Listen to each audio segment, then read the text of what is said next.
Hello दोस्तों, आज इस लेक्चर में हम लोग एनसीईआरटी क्लास 10 एक्सरसाइज 1.1 का क्वेश्चन नंबर 4 देखने वाले हैं। इसके पहले हम लोग क्वेश्चन नंबर 1 से लेकर 3 तक डिस्कस कर चुके थे। आज हम लोग क्वेश्चन नंबर 4 देखेंगे। ठीक है, आइए क्वेश्चन नंबर 4 पढ़ते हैं, देखते हैं क्या होता है इसमें।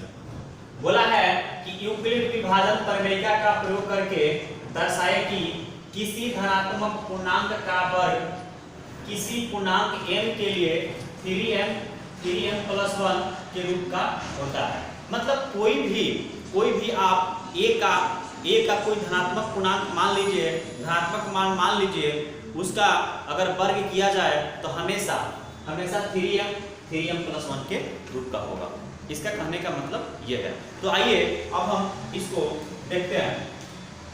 यहाँ पे हल में लिखेंगे कि माना a एक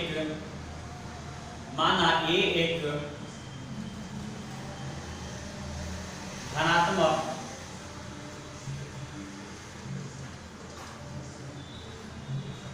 पूर्णांक है। हमने क्या लिखा कि माना a एक धनात्मक पूर्णांक है तथा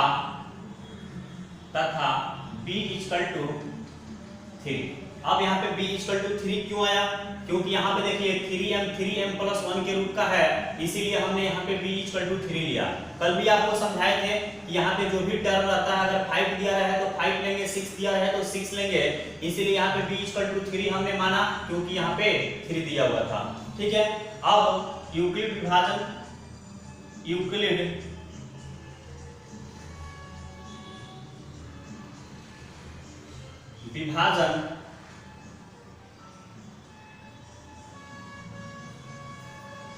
एल्गोरिदम द्वारा क्या बोलता है? a = bq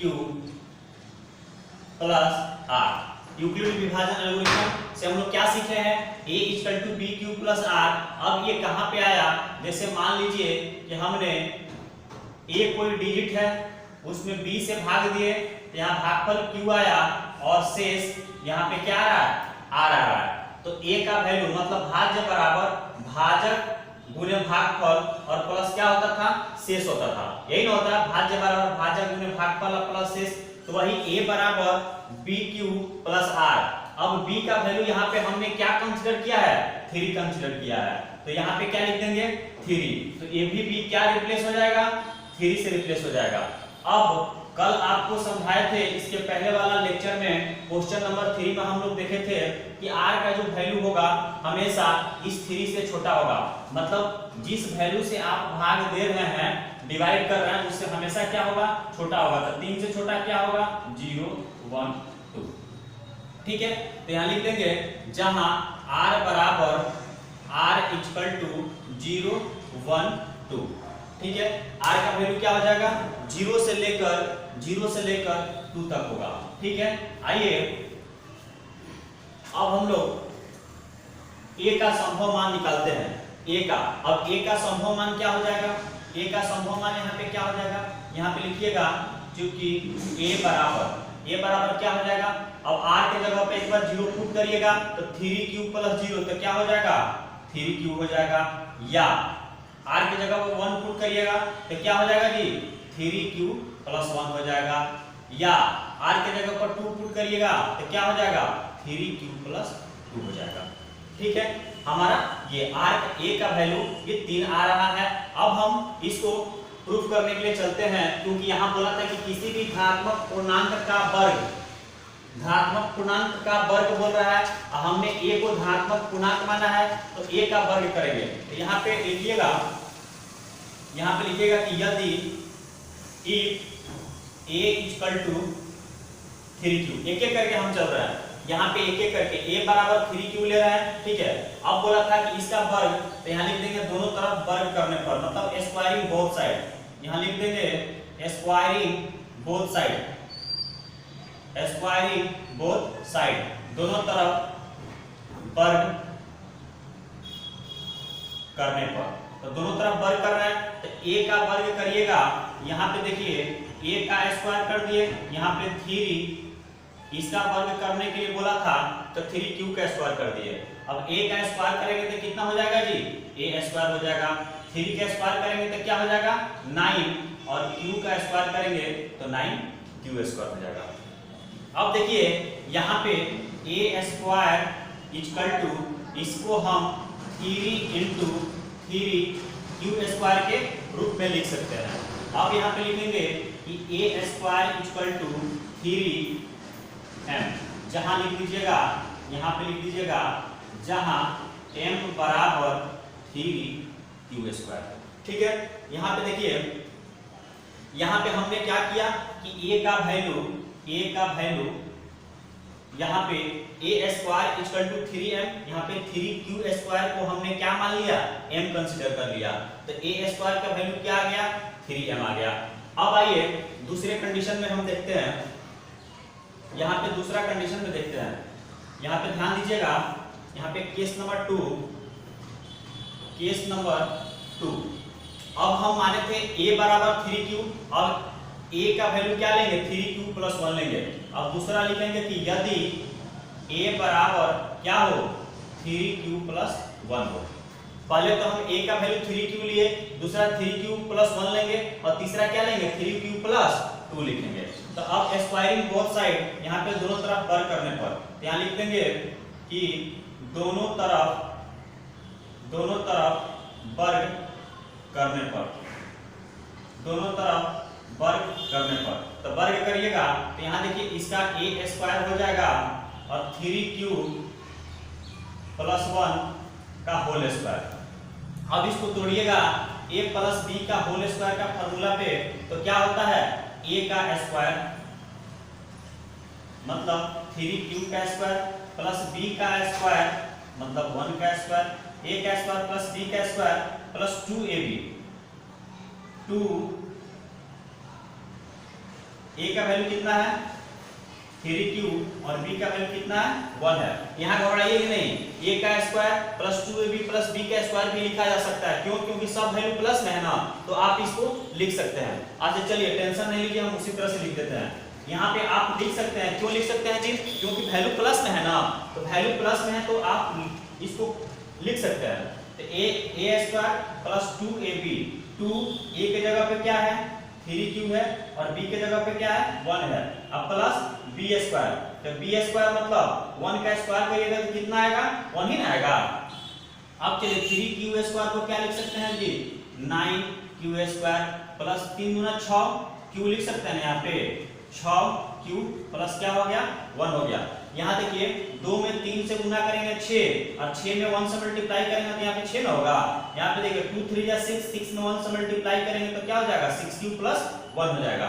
अब यहाँ पे क्या करिएगा, इस दोनों में से 3 कॉमन ले लीजिए। यहाँ पे 3 अगर लीजिएगा तो यहाँ बचेगा 3 3 जा 9, मतलब 3 में 3 से गुना करिएगा तो 9q स्क्वायर हो जाएगा। यहाँ पे 6q था तो जब इसमें से 3 बाहर निकाल लिए तो यहाँ पे 2q न बचा और यहाँ पे प्लस 1। अब यहाँ पे लिखिएगा 3 और ये जो टर्म है इसको हम लिखेंगे m और प्लस 1। यहाँ लिख देंगे किसका वैल्यू था जी a स्क्वायर का, यहाँ पे लिख देंगे जहां, यहाँ लिख दीजिएगा जहां a इक्वल टू क्या हो जाएगा 3q स्क्वायर प्लस 2q हो जाएगा। समझ रहे हैं ना, यहाँ पे a स्क्वायर का वैल्यू हमने निकाल के क्या लाया 3m प्लस 1। ठीक है, इसको घेर देते हैं। समझ रहे हैं बात को। चलिए अब तीसरा कंडीशन, हमने a बराबर 3q ले लिया, a बराबर 3q प्लस 1 ले लिया। अब तीसरा कंडीशन देखते हैं a बराबर 3q प्लस 2 लेकर, यहाँ पे a equal to 3q plus 2 हम ले लेते हैं। यहाँ लिखिएगा कि यदि, ध्यान दीजिएगा, लिखेंगे कि यदि a बराबर कितना 3q प्लस 2। ठीक है, अब यहाँ पे दोनों तरफ वर्ग करने पर यहाँ पे लिख दीजिए दोनों तरफ वर्ग करने पर, तो वर्ग करिएगा तो a का वर्ग करिएगा तो कितना हो जाएगा जी a स्क्वायर हो जाएगा 3q प्लस 2। तो फिर यहाँ पे 3q प्लस 2 इसको वर्ग बोला है तो वर्ग कर देंगे। तो चलिए a स्क्वायर इक्वल टू क्या हो जाएगा 3q का स्क्वायर, तो 3q का स्क्वायर करिएगा तो 3 का स्क्वायर कितना होता है 9, यहाँ पे क्या हो जाएगा q स्क्वायर हो जाएगा, प्लस 2a, a के जगह पे क्या है 3q, 2ab अब प्लस b स्क्वायर मतलब 2 का स्क्वायर। समझ रहे हैं ना, ये आपका फॉर्मूला हुआ। अब चलिए यहाँ पे 9q स्क्वायर हो जाएगा, 3 दूना 6 और 6 दूना मिलके कितना हो जाएगा 12q और 2 का स्क्वायर कितना हो जाएगा 4। ठीक है, तो अब आइए अब हम क्या करेंगे,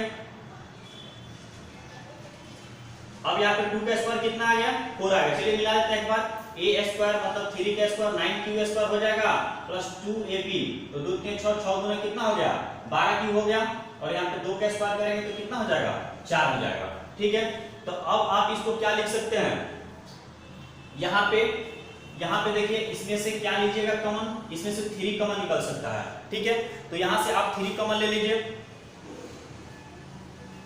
यहाँ पे इसको हम क्या लिख सकते हैं 9q square plus 12q plus 3 plus 1।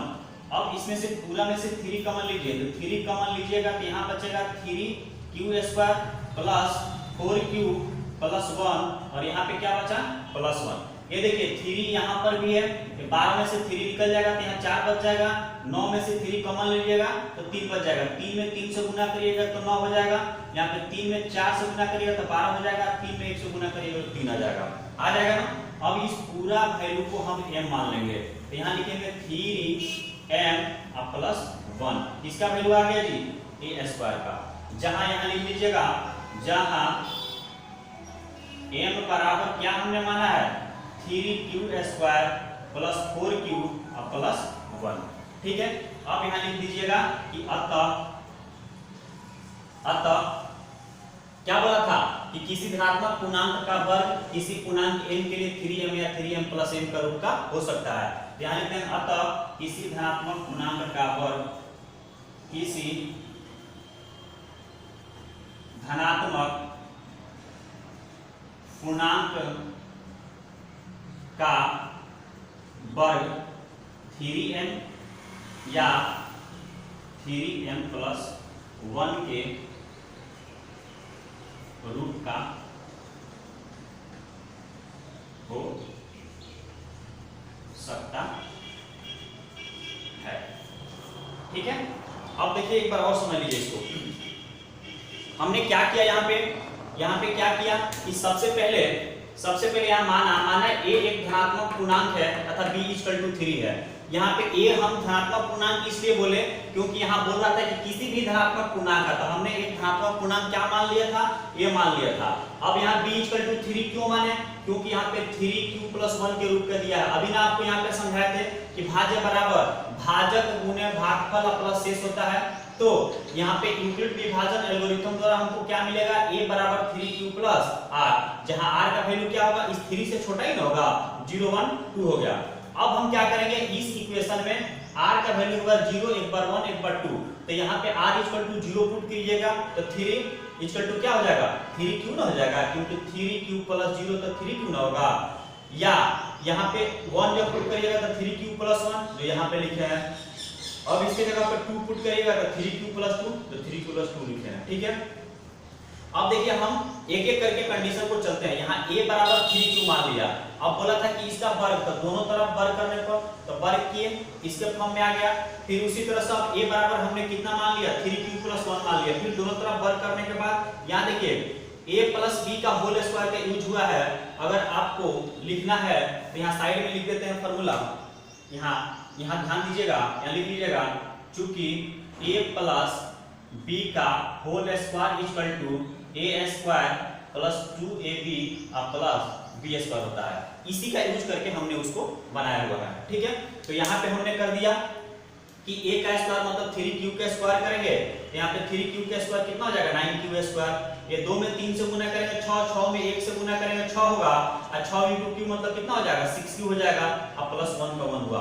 अब ये दोनों में से हमने क्या किया 3 कॉमन ले लिया, क्योंकि 9 को 3 × 3 लिखेंगे तो 3 बाहर निकलेगा कि नहीं निकलेगा, 6 को 3 × 2 लिखेंगे तो 3 बाहर निकल गया तो 2 अंदर बचा कि नहीं बचा, अब प्लस 1 तो है ही है। अब इतना को हमने क्या मान लिया m मान लिया, a बराबर यहाँ पे m बराबर कर लीजिएगा m बराबर 3q प्लस m, ठीक है, 3q स्क्वायर प्लस 2q। तो इसको m मान लिया, तो यहाँ पे 3 यहाँ का m है तो 3m ही ना होगा, अब प्लस 1 हो गया।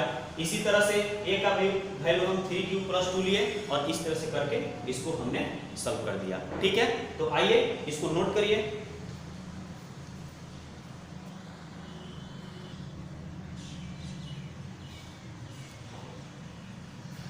देखिए थोड़ा सा इसमें कट गया था, आपको अगर नहीं यहाँ पे समझ में आया होगा तो एक बार समझ लीजिएगा, क्योंकि ये दिख नहीं रहा था और ये कट गया। इसको समझा देते हैं। यहाँ पे देखिए 3q स्क्वायर प्लस 2q, इसको हमने यहाँ पे m equal to 3q square plus 2q equal to क्या माना हुआ है, m माना हुआ है। तो अब इस m का ये 3q स्क्वायर प्लस 2q के जगह पे हमने क्या लिख दिया, यहाँ पे m लिखेंगे तो 3 में m से गुना करेंगे तो 3m, अब प्लस 1 मिलकर कितना हो जाएगा, 3m हो जाएगा। उसी तरह से यहाँ तक तो आपको समझ में आ गया था, यानी कि इस पूरा टर्म को हमने क्या मान लिया, m मान लिया, m बराबर 3q square plus 4q plus 1, ठीक है। अब यहाँ पे जब हम m रखेंगे तो 3 में m से मल्टीप्लाई करेंगे तो 3m हो जाएगा, प्लस 1 का प्लस 1 हो गया, ठीक है। तो ये भी एक आपको टर्म निकल के आया। यहाँ पे देखिए, ये आप देख पा रहे हैं, ठीक है। तो यहाँ पे आया 3m, यहाँ पे 3m प्लस 1 और यहाँ पर भी 3m प्लस 1, इसलिए यहाँ पे लिखा हुआ है कि अतः किसी धनात्मक पूर्णांक का वर्ग 3m या 3m प्लस 1 के रूप का होता है, ठीक है। चलिए नोट करिए।